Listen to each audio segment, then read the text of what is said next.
অথবা আমরা সে সকল শহীদানদের আত্মার মাগফিরাত কামনা করছি যারা বদরের প্রান্ত থেকে নিয়ে শুরু করে আজকের এই দিবস পর্যন্ত আল্লাহর এই জমিনে আল্লাহর তাওহীদ, আল্লাহর রুবুবিয়াত, আল্লাহর উলুহিয়াত, এক কথায় আল্লাহর তাওহীদ এবং আল্লাহর বিধানকে যারা প্রতিষ্ঠার জন্য নিজেদের জীবনকে আল্লাহর রাস্তায় বিলিয়ে দিয়েছেন, আল্লাহ সুবহানাহু ওয়া তাআলা যেন সে সকল শহীদদেরকে জান্নাতুল ফিরদাউস নসিব করে আমরা সকলে পড়ছি আমিন।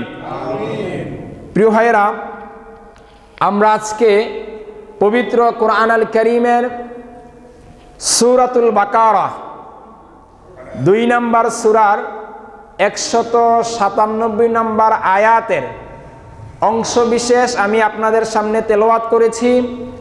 এই সূরাতুল বাকারা 2 নম্বর সূরার 197 নম্বর আয়াতের যে অংশ তেলাওয়াত করেছি, এই অংশের আলোকে আজকে আমি অল্প সময়ে একটি তথ্যবহুল সংক্ষিপ্ত বিবরণীর চেষ্টা করব ইনশাআল্লাহ। আজকে আমার সংক্ষিপ্ত সময়ে আলোচনার শিরোনাম হচ্ছে তাকওয়া মুমিনের সম্বল। কি বললাম? সম্বল। বিষয়টা আগে বুঝতে হবে। আমি সূরাতুল বাকারা 2 নম্বর সূরার 197 নম্বর আয়াতের যে অংশ তেলাওয়াত করেছি সেটা আবারও বলছি। আল্লাহ সুবহানাহু ওয়া তাআলা বলছেন, ওয়া তাযাওয়াদু ফা ইন্না খায়রাজ যাদিত তাকওয়া। রব্বুল আলামিন বলেন, ওয়া তাযাওয়াদু, আর তোমরা পাথেয় অর্জন করো, তোমরা পাথেয় সংগ্রহ করো, তোমরা তোমাদের যেই পুঁজি আছে সেই পুঁজি সংগ্রহ করো। রব্বুল আলামিন তারপরে বলছেন, ফা ইন্না খায়রাজ যাদিত তাকওয়া, আর একজন মানুষ যত পাথেয় অর্জন করে, যত পুঁজি অর্জন করে, যত পুঁজি জোগাড় করে, এর মধ্যে সবচেয়ে উত্তম, সর্বোত্তম পুঁজি হচ্ছে, সর্বোত্তম পাথেয় হচ্ছে কি? তাকওয়া। বলেন সুবহানাল্লাহ। এই কথা কে বলছেন? আল্লাহ বলছেন। আমরা এই দুনিয়াতে অনেকে আছি, আমাদের সঞ্চয় যোগাই, তাই না? টাকা পয়সা কিছু একসাথে করে আমরা কিছু সম্বল করার চেষ্টা করি কি করি না? করি, প্রিয় ভাইয়েরা। কিন্তু আল্লাহ সুবহানাহু ওয়া তাআলা সূরাতুল বাকারা 2 নম্বর সূরার 197 নম্বর আয়াতে বললেন, ওয়া তাযাওয়াদু, তোমরা পাথেয় সংগ্রহ করো। কি সংগ্রহ করো? পাথেয় সংগ্রহ করো। ফা ইন্না খায়রাজ যাদিত তাকওয়া, আর একজন মানুষ তার জীবনে যত পাথেয় সংগ্রহ করে এর মধ্যে সর্বোত্তম পাথেয় হচ্ছে কি? তাকওয়া। বলুন সুবহানাল্লাহ। এই তাকওয়া হচ্ছে কি? মুমিনের সম্বল। প্রিয় ভাইরা, যেই মুমিন তার জীবনকে তাকওয়া ভিত্তিক জীবন বানাতে পেরেছে, সে নিশ্চিতভাবে সফলকাম হয়ে গেছে। বলুন সুবহানাল্লাহ। প্রিয় ভাইরা, তাহলে আজকে আমার সংক্ষিপ্ত সময়ে আলোচনার শিরোনাম কি বলেন তো? তাকওয়া মুমিনের সম্বল। এই বিষয়ে আলোচনা আমি ইনশাআল্লাহ সংক্ষিপ্ত সময় করব। এবার আসেন, তাকওয়া কাকে বলে? তাকওয়া শব্দের অর্থ কি এটা জানা দরকার আছে না নাই? আছে, প্রিয় ভাইরা। আল্লাহ সুবহানাহু ওয়া তাআলা এই তাকওয়ার গুরুত্ব অনেক বেশি দিয়েছেন। প্রিয় ভাইরা, রাসূলুল্লাহ সাল্লাল্লাহু আলাইহি ওয়াসাল্লাম সাহাবীদের সামনে তাকওয়ার ওয়াজ করেছেন। প্রিয় ভাইরা, সাহাবীদেরকে নসিহত করেছেন তাকওয়া অর্জন করার জন্য। প্রিয় ভাইরা, অথচ আমরা আজকে এতটা বেখবর হয়ে গেছি, এতটা গাফেল হয়ে গেছি, প্রিয় ভাইরা, আমরা তাকওয়াকে প্রাধান্য দেওয়ার চেষ্টা করি না। দেখেন প্রিয় ভাইরা, আজকের এই আলোচনা ইনশাআল্লাহ আমি আশা করছি আমাদের জীবনের অনেক বেশি পরিবর্তন হবে ইনশাআল্লাহ। প্রিয় ভাইরা, আসুন আমরা প্রথমে জানবো তারিফুত তাকওয়া, মানে তাকওয়ার পরিচয়। কি জানবো বলেন তো? তাকওয়ার পরিচয়। প্রিয় ভাইরা, দেখেন, তার আগে আমি আপনাদেরকে বলি তাকওয়াটাকে আল্লাহ সুবহানাহু ওয়া তাআলা কত বেশি গুরুত্ব দিয়েছেন কোরআনে। কারণ আমরা মানুষের স্বভাব এটা, যেই জিনিস গুরুত্বপূর্ণ সেই জিনিসের পরিচয় মানুষ জানতে চায়। কথা বলেন ঠিক কিনা? যেটার গুরুত্ব নাই, যেটা দরকার নাই, যেটা প্রয়োজন নাই, যেটা অহেতুক, সেটার পরিচয় মানুষ জানতে চায় না। যেটা মানুষের দরকার নাই সেটা মানুষ খোঁজখবরও নেয় না। প্রিয় ভাইরা, এজন্য আসেন প্রথমে আমরা জানবো তাকওয়ার গুরুত্বটা। আল্লাহ সুবহানাহু ওয়া তাআলা পবিত্র কোরআন কারীমের অসংখ্য জায়গায় তাকওয়া অর্জন করার জন্য নির্দেশ দিয়েছেন, বলুন সুবহানাল্লাহ। প্রিয় ভাইরা, আল্লাহ সুবহানাহু ওয়া তাআলা পবিত্র কোরআন আল কারীমের সূরাতুল আল ইমরান 3 নম্বর সূরার 102 নম্বর আয়াতে আল্লাহ সুবহানাহু ওয়া তাআলা বলেন, ইয়া আইয়ুহাল্লাযীনা আমানু, হে ঈমানদারেরা। আল্লাহ কাদেরকে ডাক দিয়েছেন বলেন তো? ঈমানদারদেরকে আল্লাহ সুবহানাহু ওয়া তাআলা ডাক দিলেন। প্রিয় ভাইরা, খুব ভালো করে বুঝেন, ইয়া আইয়ুহাল্লাযীনা আমানু, এখানে ইয়া আইয়ুহা, ইয়াটা হচ্ছে হরফে নাদা। ইয়াটা কি বলেন তো? সবাই কথা বলতো, ইয়াটা কি বলেন তো? হরফে নাদা। ইয়া মানে ওহে, হে। আমরা বলি না, এই যে আব্দুল কুদ্দুস সাহেব, এই যে আব্দুল্লাহ সাহেব, এই যে উমর ফারুক সাহেব, আমরা এবার ডাকি কি ডাকি না? ডাকি। প্রিয় ভাইরা, তো আল্লাহ সুবহানাহু ওয়া তাআলা আবার বললেন, ইয়া আইয়ুহাল্লাযীনা আমানু, হে ঈমানদারেরা। এবার আমরা যারা ঈমানদার, আমরা এবার সাড়া দিচ্ছি। কারা সাড়া দিচ্ছে বলেন তো? ঈমানদারদেরকে। দেখেন প্রিয় ভাইরা, এখানে কিন্তু আল্লাহ সুবহানাহু ওয়া তাআলা ইয়া আইয়ুহান নাস বলেন নাই। ইয়া আইয়ুহান নাস বললে আমরা বুঝতাম যে আল্লাহ সুবহানাহু ওয়া তাআলা এই পৃথিবীর 18 কোটি মানুষকে এর ভিতরে সম্পৃক্ত করেছেন। কথা বলেন ঠিক কিনা?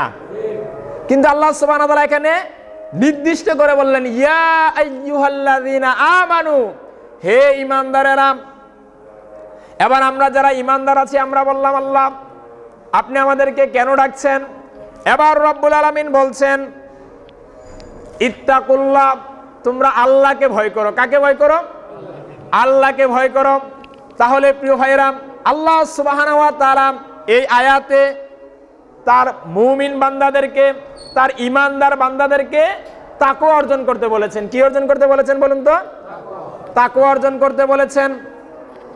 এমনি ভাবে আল্লাহ সুবহানাহু ওয়া তাআলা পবিত্র কোরআন আল কারীমের সূরাতুল হাসর 59 নম্বর সূরার 18 নম্বর আয়াত আল্লাহ সুবহানাহু ওয়া তাআলা বলছেন, ইয়া আইয়ুহাল্লাযীনা আমানু, হে ঈমানদারেরা, ওয়াত্তাকুল্লাহ, তোমরা কাকে ভয় করো? আল্লাহকে ভয় করো।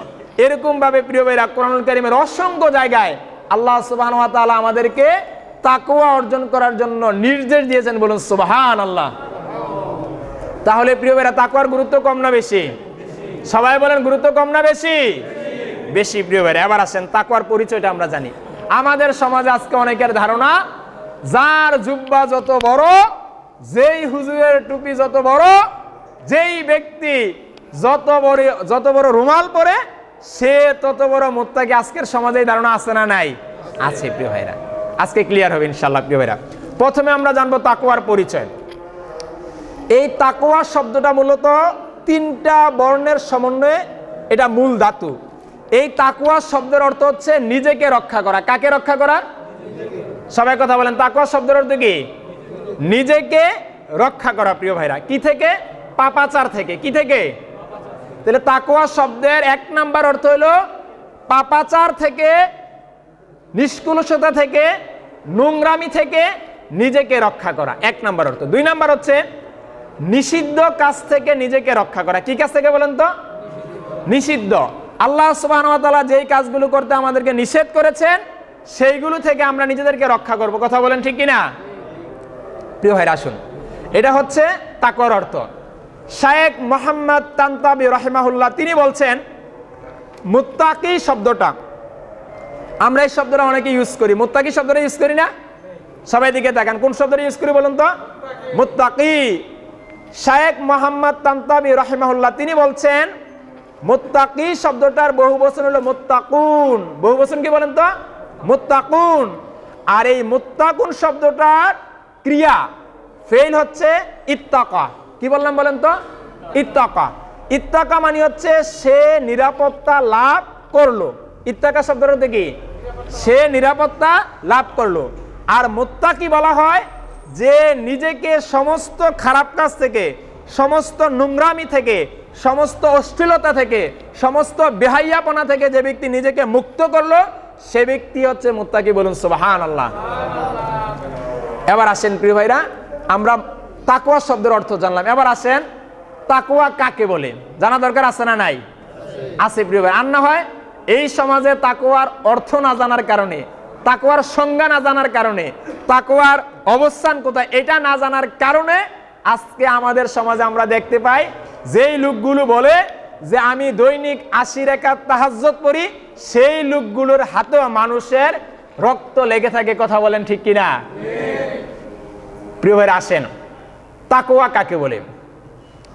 রাসূলুল্লাহ সাল্লাল্লাহু আলাইহি ওয়াসাল্লামের বিখ্যাত একজন সাহাবী, ইসলামের দ্বিতীয় খলিফা উমর ইবনুল খাত্তাব রাদিয়াল্লাহু তাআলা আনহু, একদিন উবাই ইবনে কাব, নাম কি বললাম বলেন তো? উবাই বিন কাব রাদিয়াল্লাহু তাআলাকে জিজ্ঞাসা করলেন, আচ্ছা তাকওয়া কাকে বলে, তাকওয়া কি এটা আমাকে বলো তো। এই প্রশ্ন করলেন কে? হযরত উমর ফারুক রাদিয়াল্লাহু তাআলা আনহু। তিনি উবাই বিন কাবকে জিজ্ঞাসা করলেন যে তাকওয়া কি। এবার উবাই বিন কাব রাদিয়াল্লাহু তাআলা আনহু বলছেন, আপনি কি কোনোদিন কাঁটাযুক্ত দুর্গম পথে চলেছেন? আপনার কি কোনোদিন কাঁটাযুক্ত পথে চলার সুযোগ হয়েছে কিনা? এবার উমর বিন খাত্তাব রাদিয়াল্লাহু তাআলা বললেন যে হ্যাঁ, আমার কাঁটাযুক্ত দুর্গম পথে চলার কি হয়েছে? সুযোগ হয়েছে। তখন উবাই বিন কাব রাদিয়াল্লাহু তাআলা জিজ্ঞাসা করলেন যে ওই কাঁটাযুক্ত পথে আপনি কি করেন?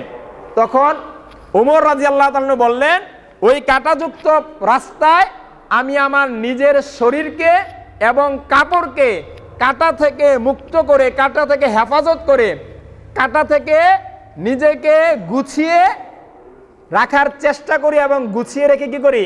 চলাফেরা করি। তখন উবাই বিন কাব রাদিয়াল্লাহু আনহু বললেন, এটাই হচ্ছে তাকওয়া। তার মানে তাকওয়া হচ্ছে কি? নিজেকে রক্ষা করা। কাকে রক্ষা করা? নিজেকে রক্ষা করা। এখানে নিজেকে রক্ষা করা বলতে আমরা বুঝেছি যে তাকওয়া মানে হচ্ছে নিজেকে আমরা গুনাহ থেকে রক্ষা করব। কি থেকে রক্ষা করব? গুনাহ থেকে রক্ষা করব। তাহলে তাকওয়ার এই সংজ্ঞা থেকে বোঝা যায় তাকওয়ার একটা অর্থ হচ্ছে নিজের ঈমানকে শিরিক এবং কুফুর থেকে মুক্ত রেখে একটি বিশুদ্ধ জীবন পরিচালনা করার নাম। কথা বলেন ঠিক কিনা প্রিয় ভাইরা? দেখেন আমাদের সমাজে আজকে মুত্তাকির অভাব নাই। গ্রাম কি গ্রাম আজকে টুপিওয়ালা লোকের অভাব আছে? টুপি পরে না সবাই? সবাই টুপি পরে প্রিয় ভাইরা, সবাই জুব্বা পরে, সবার মুখে দাড়ি আছে। কিন্তু প্রিয় ভাইরা, এত দাড়িওয়ালা লোক থাকতে, এত টুপিওয়ালা লোক থাকতে, এত জুব্বা পরিহিত লোক থাকার পরেও আমাদের সমাজে দুর্নীতি কম না বেশি? কথা বলে না, কম না বেশি? বেশি প্রিয় ভাইরা। এবার আসেন প্রিয় ভাইরা, আমরা তাকওয়ার পরিচয় জানলাম।